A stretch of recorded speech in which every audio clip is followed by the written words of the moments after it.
हामीले यस पालमा पनि त हामीले 5औं स्थानमा जाँदैछौँ। यो भव्यका साथ हामीले रथ यात्रा गर्दैछौँ। व्यापक रूपमा झनै लाखौं भक्तजनहरू वैदेर चाहिँ जय जयकार गर्दै हाम्रो वैदिक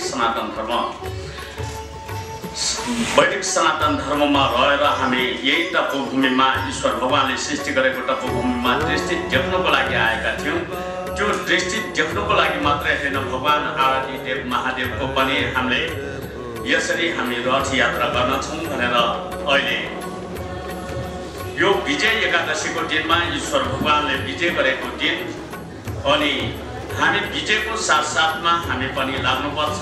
आराध्य देव महादेवलाई चाहिँ स्वागत साथ हामी अगाडि बढ्नुपर्छ भनेर हेलिकप्टरबाट पनि फुल वृष्टि अनि पञ्चतत्वबाट मानव भएका कारणले गर्दा पञ्चरङ्ग पनि वृष्टि गर्दै हामी 108 कुण्डको जल धारा चाहिँ ईश्वर भगवानद्वारा हामीलाई पनि जय जयकार गर्दै हामीलाई पनि वृष्टि गर्नेछ। रामेश्वर शिव रामेश्वर हर हर भोले नमः शिवाय।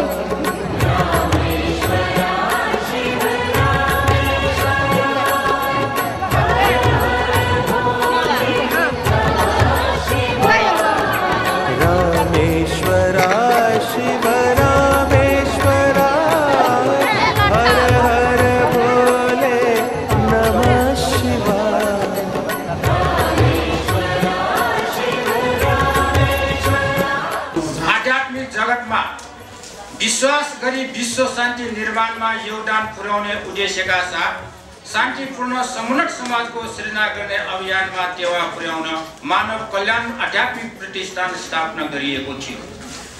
आध्यात्मिक चेतनाको लोप हुने गर्दा अशान्ति र दुःखपूर्ण जीवन व्यतीत गर्नुपर्ने स्थिति रहेको अवस्थामा शान्तिपूर्ण समुन्नत समाजका लागि सामूहिक प्रयास हुने जरुरी देखिन्छ। तसर्थ नेपालीहरूको आराध्य देव श्री पशुपतिनाथको शुभ आशीर्वाद र आत्मकल्याणार्थ आउँदो फागुन 11 गते विजय एकादशीका दिन श्री पशुपतिनाथ शिव पार्वती रथ यात्राको आयोजना हुँदैछ।